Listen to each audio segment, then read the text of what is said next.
আজ যে ঘটনার কথা বলতে চলেছি তা কারো কাছে শোনা ঘটনা নয়, সম্পূর্ণ আমার চোখে দেখা 100% সত্যি ঘটনা। আজ থেকে বছর 10 আগের কথা বলছি। আমার মাসি থাকতেন ঝাড়খণ্ডের দেওঘর বলে একটি জায়গায়। আমাদের প্রায়ই ওইখানে ছুটি কাটাতে যাওয়ার কথা বলতেন। কিন্তু যা হয় আর কি, বাঙালির দীপুয়া অর্থাৎ দীঘা, পুরী, দার্জিলিংয়ের প্রেম কাটিয়ে অন্য কোনো জায়গায় ছুটি কাটানো সচরাচর কমই হয়ে ওঠে। তা যাই হোক, আমার মাসির এক ছেলে আর 2 মেয়ে। ছেলের বছর 2 আগে বিয়ে হয়েছে আর বড় মেয়ের বছর 5 আগে বিয়ে হয়েছে।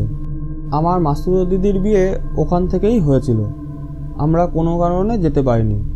দাদার কলকাতার মেয়ের সঙ্গে বিয়ে হয়েছিল, তাই বিয়ে, বৌভাত সব অনুষ্ঠানেই মাসিরা কলকাতায় থেকেই করেছিল। তাই দাদার বিয়ে, বৌভাত দুটো অনুষ্ঠানেই আমরা গিয়েছিলাম। দিদির বিয়েতে আমরা যেতে পারিনি বলে ওদের এই নিয়ে অভিযোগ ছিল। এবার সেই দিদির ছেলের মাভাত অনুষ্ঠান মেসোমশাই খুব ঘটা করে করেছিলেন, তাই মাসির বাড়ি থেকে আমরা নিমন্ত্রণ পেলাম। এবার যেতেই হবে, কোনো অজুহাত চলবে না। তাই যথাসময়ে আমরা দেওঘর পৌঁছে গেলাম। সেই সময়টা ছিল বর্ষার শুরু। খুব মনোরম আবহাওয়া এবং পরিবেশ। মাসির বিরাট বড় বাড়ি, 30 কাঠা জমির ওপর ঠিক মাঝখানে বাড়িটা, আর চারপাশে বিভিন্ন ফলের গাছ। সব ফলের গাছই আছে, আম, পেয়ারা, জাম, কুল, বেল, আতা, আঙুর, আরও কত কি। শুধু আপেল আর কমলালেবু গাছই ছিল না। আমরা সবাই আত্মীয়রা একত্রিত হয়েছি। অত বড় বাড়িটা একদম আনন্দে উৎসবে মুখর। ওই বাড়ির মাটির একটি বিশেষত্ব ছিল, যে গাছই লাগানো হতো না কেন প্রচুর ফলন হতো। মাসি বলতেন মাটির গুণ। যাই হোক, সেই অনুষ্ঠানের দিন এসে গেল। খুব হইচই করে মামা ভাতের অনুষ্ঠান সম্পন্ন হলো। এইবার ধীরে ধীরে আত্মীয়রা ফিরে যেতে লাগলো।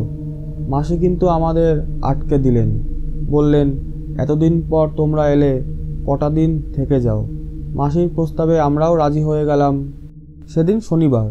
আমরা ঠিক করলাম আশেপাশের কোনো জায়গায় সবাই মিলে বেড়াতে যাব। যদিও সকালের দিক থেকে হালকা বৃষ্টি হয়েই চলেছে।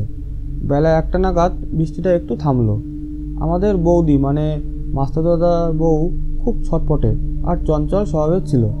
কতই বা বয়স হবে ওর, বছর 22 কি 23 বছর বয়স হবে জোর। ও বলল, চলো, জাম গাছতলায় প্রচুর জাম পড়েছে, কুড়িয়ে নিয়ে আসি। যেই বলা সেই কাজ।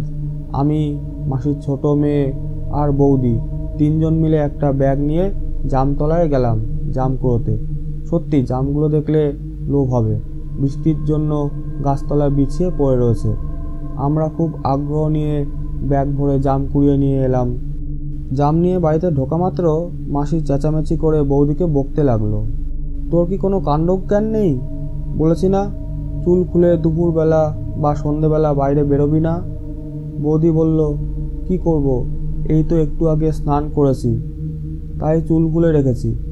মাসি বলতে থাকে, একে পোয়াতি মেয়ে, ভর দুপুরে চুল খুলে আগানে বাগানে ঘুরছিস, তোর কি কোনো ভয় নেই? তাও আবার শনিবার বারবেলা। যাই হোক, আমার মা মাসিকে শান্ত করে বললেন, যাক, রাগ করিস না, ছোট মেয়ে আর প্রথমবার সন্তান সম্ভবা হয়েছে, অত জানে না, জানলে কি ও যেত? কিছু হবে না। বৌদি বলল, আমি কি একা গেছি নাকি? ওরা দুজনে তো আমার সঙ্গে ছিল। যাক, সে সময়কার মতো ঝামেলা মেটে। সবাই ঠিক করে দুপুরে খেয়ে আমরা বেরোবো। মা মাসি দুজনেই খেতে দেওয়ার ব্যবস্থায় ব্যস্ত হয়ে যায়। প্রায় ঘন্টাখানেক বাদে একটা বিকট আওয়াজে সবাই চমকে ওঠে। দেখা যায় উঠোনে অনেক আওয়াজ করে বৌদি বমি করছে আর আস্তে আস্তে নিস্তেজ হয়ে পড়ছে। মা গিয়ে বৌদিকে ধরে ফেলে, কিন্তু বৌদি ততক্ষণে সম্পূর্ণ অজ্ঞান হয়ে গেছে। মুখে চোখে অনেক জলের ঝাপটা দেওয়া সত্ত্বেও বৌদির জ্ঞান ফেরে না। সবাই বৌদিকে নিয়ে বিছানায় শুইয়ে দেয়। মাসি দাদাকে তড়িঘড়ি ডাক্তার আনতে বলে।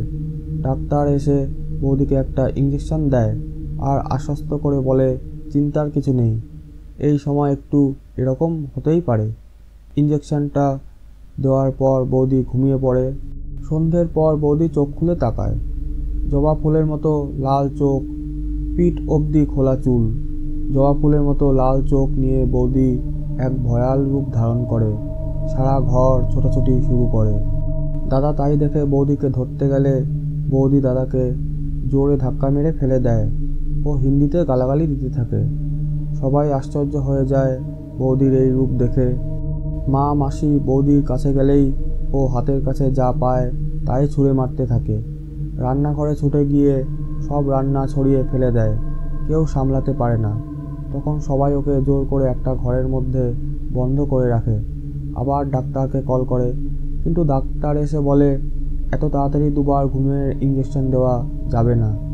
বৌদি সারা রাত ধরে ওই ঘরে বন্ধ থাকে, চেঁচিয়ে হিন্দিতে গালিগালাজ করতে থাকে। ভোরের দিকে নিস্তেজ হয়ে ঘুমিয়ে পড়ে। বাড়ির সবাই খুব চিন্তায় পড়ে, কি করা যায়। এইভাবে যদি ও নিজের কোনো ক্ষতি করে ফেলে তো কি হবে। বৌদির বাপের বাড়িতেও খবর দেওয়া হয়। বৌদির বাবা মা কলকাতা থেকে চলে আসেন। বৌদি নিজের বাবা মাকেও চিনতে পারে না। ডাক্তার এসে বলেন তার আর কিছু করার নেই। মেয়েটি মনে হয় কোনো কিছুতে ভয় পেয়েছে, প্রথমবার মা হচ্ছে তো। এইভাবে 7 দিন কেটে যায়। বৌদির শরীর দিন দিন দুর্বল হয়ে পড়তে থাকে। কিছু খেতে দিলে জঙ্গলের পশুর মতো আওয়াজ করে দুহাত দিয়ে খায়। সকালবেলাতে তবুও একটু শান্ত থাকে, বিকেল গড়িয়ে সন্ধে হলেই সেই বিকট রূপ ধারণ করে। দাদাকে হিন্দিতে বলে মাংস আর দারু আনতে, আর সকালবেলা এইসব কথা জিজ্ঞেস করলে খুব কাঁদে আর বলে যে সে খুব কষ্টে আছে, কিন্তু সব কথাই হিন্দিতে বলে। সবাই আশা ছেড়ে দেয়, ভাবে এইভাবে হয়তো একদিন নিজেকে ও শেষ করে ফেলবে। সবার মন খুব খারাপ।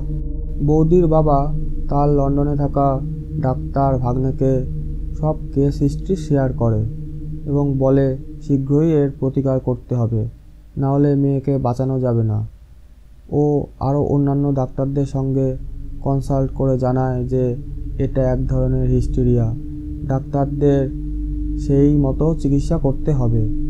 যাই হোক, এর মধ্যে মাসির বাড়ি যে কাজ করে মহিলাটি বলে, মালকিন এত তো চিকিৎসা করলে কিছু কি হলো? কোন ডাক্তারই কিছু এর প্রতিকার করতে পারবে না। এটা নতুন বউরানীকে ভূতে ধরেছে। এটা শুনে বৌদির বাবা, মেসোমশাই, দাদা সবাই বিশ্বাস করতে চাইল না। কিন্তু মাসি আর আমার মা এবং বৌদির মা ওকে বলল যে তুমি যদি পারো তো আমাদের সাহায্য করো আর আমাদের মেয়েটাকে সুস্থ করিয়ে দাও। আশ্বাস পেয়ে মাসির কাজের বউ বৈজন্তী বলল, আজ শনিবার, যে ভূত তাড়ায় সেই ওঝাকে আমি ডেকে আনবো সন্ধেবেলায় সেই সাঁওতাল ওঝা ছটকি মালি আসে এবং বলে বাড়ির দরজা জানলা খুলে দাও। ছটকি মালি ভূত তাড়াবার সব সরঞ্জাম নিজের সঙ্গেই এনেছিল। প্রথমে সে সেই বৌদির দিকে তাকিয়ে বলে, কেন এর উপর ভর করে একে জ্বালাতন করছিস? একটু সাদা সর্ষে হাতে নিয়ে মন্ত্র পড়ে বৌদির গায়ে ছুঁড়ে মেরে বলে, এখনই একে ছেড়ে চলে যা। বৌদি অমনি বজ্রগম্ভীর ছেলেদের গলায় বলে, কখনো যাব না। এই শুনে ছটকি মালি নারকেল কাঠির ঝাঁটার বাড়ি ওকে মারতে থাকে। শুকনো লঙ্কা ভেঙে ওর চোখের দুপাশে লাগিয়ে দেয়। বৌদি ছুটে আসে ছটকি মালিকে আক্রমণ করতে। ছটকি মালি ক্রমাগত মন্ত্র বলতে থাকে আর সর্ষে ছুটতে থাকে। প্রায় ঘন্টাখানেক ভূতে মানুষের এই যুদ্ধের পর বৌদি একটু নিস্তেজ হয়ে পড়ে। তখন ছটকি মালি জিজ্ঞেস করে, কেন এর উপর ভর করলি? বল, তুই কোথায় থাকিস বল।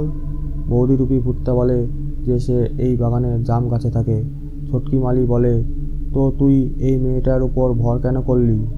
ভূত বলে, এই মেয়েটা সেদিন জাম কুড়োতে গিয়ে আমার গাছের তলায় থুতু ফেলেছিল, তাই আমি রেগে গিয়ে ওর উপর অত্যাচার করেছি। ছটকি মালি আবার ঝাঁটা দিয়ে মারতে উপক্রম হয়।